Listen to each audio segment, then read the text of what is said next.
Earlier this week, I had my second interview with local businesses that are related either directly or indirectly with the real estate industry.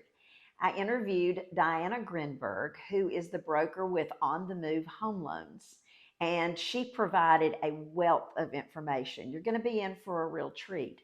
She brings a great deal of experience with her 20 plus years in the lending industry to the interview.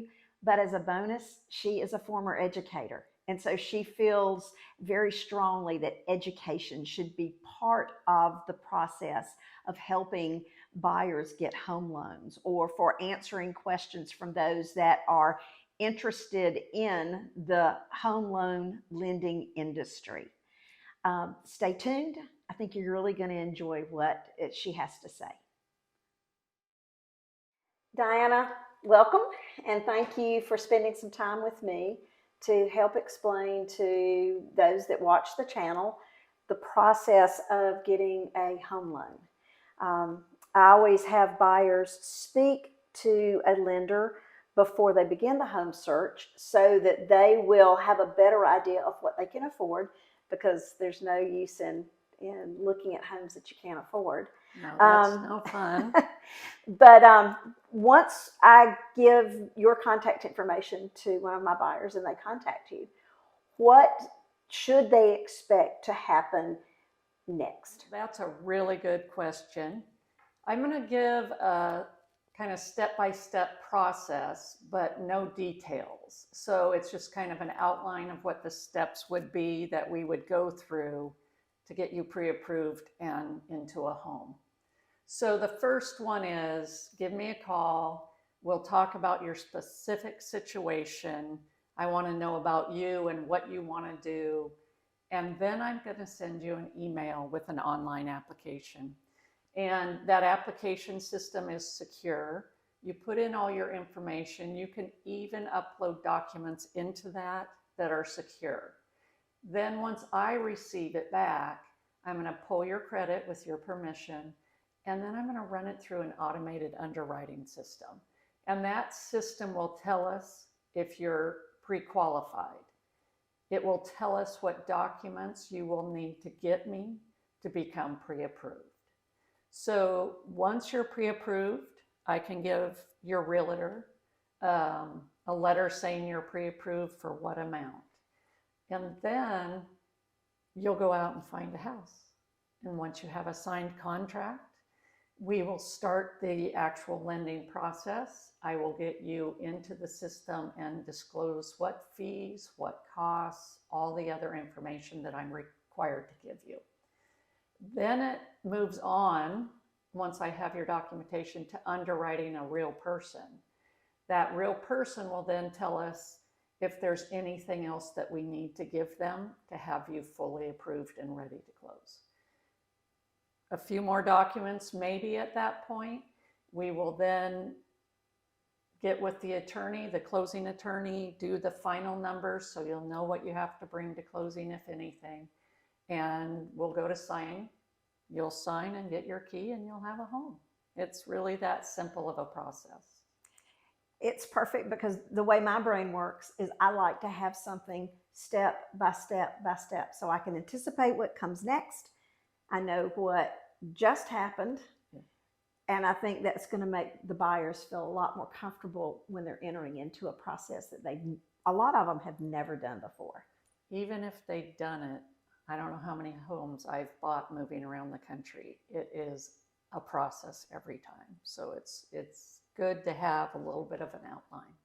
Diana, when you were talking about a little earlier in the process that you go through, sort of the overview, you mentioned having a buyer pre-qualified, and then you also talked about being pre-approved. I know there's a difference. Can you explain in a little more detail so that buyers will know what that pre-qual letter says versus what the pre-approval letter says? Absolutely. So that's a great question. Realtors ask all the time, and I get calls from the seller's realtor saying, is this a pre-qual or a pre-approval? And it matters to them. So a pre-qual is when you do an application, I pull credit, and we make sure that all your numbers from your application and your credit report work, and I can give you an approximate amount that you're going to be pre-qualified for. The pre-approval is more of a process, and it is after we get you pre-qualified, I then ask for documentation to back up what you put in your application. At that point, I can do a full pre-approval because I have everything that I need from you except the appraisal and the title, things that come from other parties once we get into that process when you have a property. And the pre-approval's advantage is realtors want to know that I've pulled credit, that I've run numbers, that I've done everything I can do except get your hard documentation to make sure you qualify or you are pre-approved. Is there a time difference between being pre-qualified, so it's a Friday afternoon, you know you're going to look for houses on Saturday and Sunday, is there enough time on a Friday to get you pre-approved, or is that really dependent on whether or not the buyer has easy access to some of the documents that you need?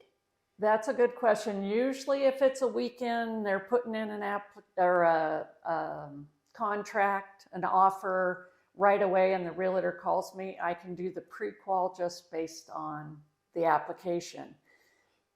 And while that contract is being considered, excuse me, by the seller, we can be working on getting your documents together, and we might even have a pre-approval by the time the realtor and the seller are considering your option.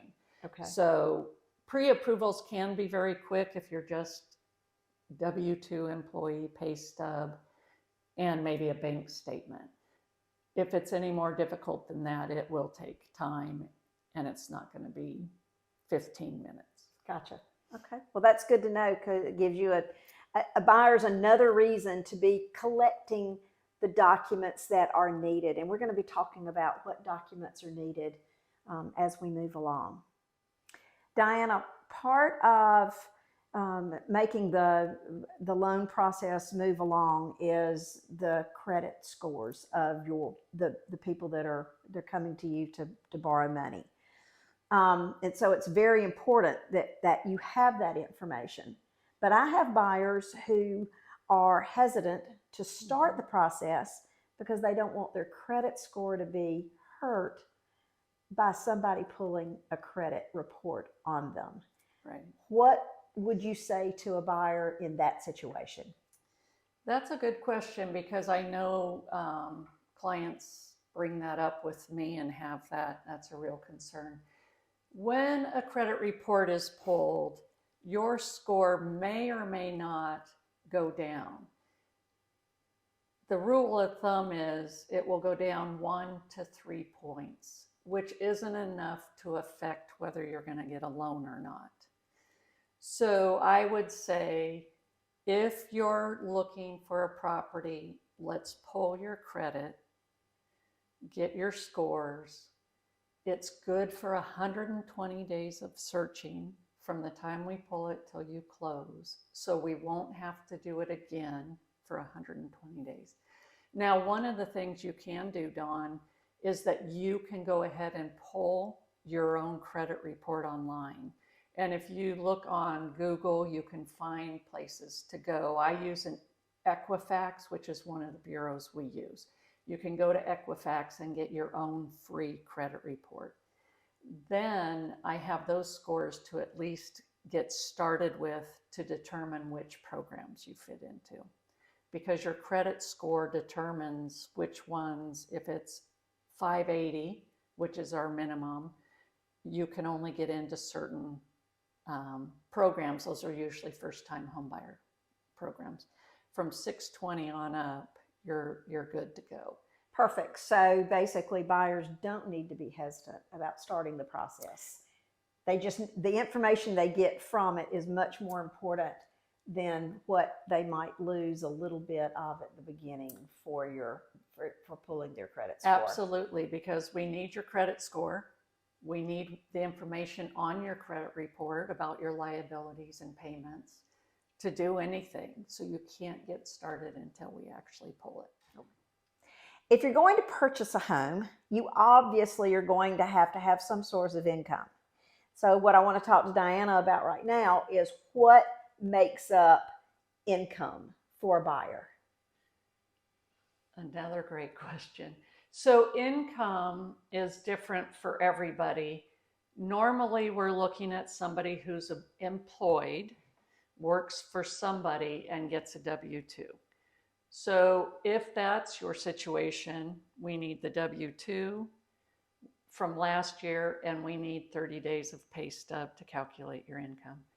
If you get bonus and overtime and we need to use that to qualify you, then we need to get a verification of employment that I would send to your employer. We use a 24-month average of those two items and add it to your base pay. If you are self-employed or you're a contract employee and get a 1099, we will need tax returns for those. We look at what expenses you're writing off. Some we add back in, others we take off and then calculate your income. So income's so important in the qualification because we're going to look at what shows up on your credit report as far as debts and match that with the income that you get. And we come up with what we call a debt to income ratio. And that ratio has to be below a certain percentage to qualify for different programs. So it changes depending on the program you're looking at. So that's why income is so important. Diana, it really should not surprise me as long as I've been doing buying and selling real estate, but it does surprise me when buyers, particularly first-time home buyers, are surprised that there's going to be money that they have to provide for closing.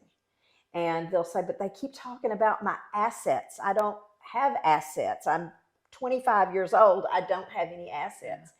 Help buyers understand what a lender is talking about when they mention what assets do you have. Right. So actually, I do have clients come to me a lot and put no assets on their application. I have to call and follow up and kind of talk through it. So this is perfect. The basic assets are checking and savings with your local bank or wherever. Then a lot of people, even at 25, are already putting into a 401k or some kind of retirement plan at their work. That's definitely an asset. So we can actually use a gift from a family member as an asset if we get a letter saying you don't have to pay it back.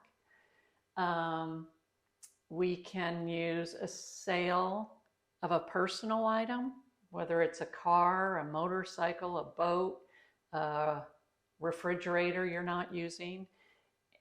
And we have to document that process, but we can use that as an asset to close. So there's lots of unique ways to go about having assets that you might not think about. Well, that's good to know because that term seems to scare young buyers, that they just don't think they have anything built up enough in order to help the loan process. Yes. So that will be good information for them. In today's market, actually, there's a lot of programs that you don't need to have any money into the transaction. So if you're a first-time home buyer and you fit into a couple of these programs, you don't have to put money down as a down payment, and the closing costs are fairly minimal. And what some realtors are doing is then asking the seller for some concessions on the contract that will go towards your closing costs. So often you can get into a home with little or no money into the transaction. So that's one less thing to be afraid of when you're trying to get a loan for a house. Yeah, it's great. We want first-time home buyers getting homes. one of the components that's been mentioned in the loan process is an appraisal. So help buyers understand how you fit into the appraisal process and how it fits into your process. Okay. So the appraisal obviously is an important piece of information for the lender. The value is important as well as some other things that they look at. But basically, I don't order the appraisal until I have a conditional approval from an underwriter saying this loan is good to go. We just need some details.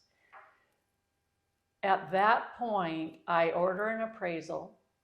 I send a payment link to the borrower who pays at that time.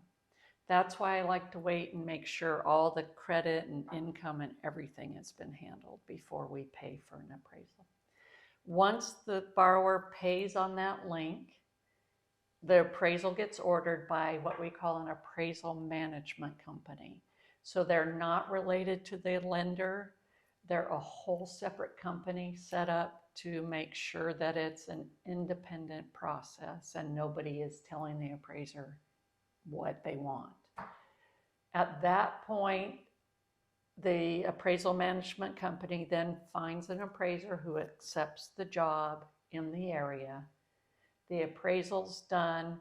It's done based on your property and the properties near you. So the appraisal usually includes a minimum of 3 comparable properties that have sold within the last couple of months. And then your value is determined by the appraiser using those and adjusting those accordingly. Then we get the appraisal back, and hopefully it's come in at the purchase price, and we're ready to close. If it hasn't come in at the purchase price, that's when the realtor gets involved and talks to the buyer and seller about what we need to do next. So the appraisal process can be stressful from the real estate end of it, but for lenders, it's just one of those steps that have to be taken in order to get the loan approved and moved on and then to closing. Right. And very rarely in all my years' experience have I seen it not come in at the price we're looking for.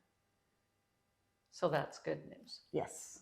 Good news for the buyers, good news for the sellers, good news for everybody involved. I want to thank you, Diana, for being here today and helping my buyers and all of the viewers understand the step-by-step process of getting a home loan. If they would like to get in touch with you, tell me how they can do that. All right, I would love to hear from you. I'm Diana Grinberg, On the Move Home Loans. We're in Georgia, and you can reach me at 253-209-5359 or email me at diana.onthemovehomeloans.com. All right, wonderful. Thank you so much for watching, and if you've got other questions, please put them in the comments below and I'll make sure that I send them to Diana.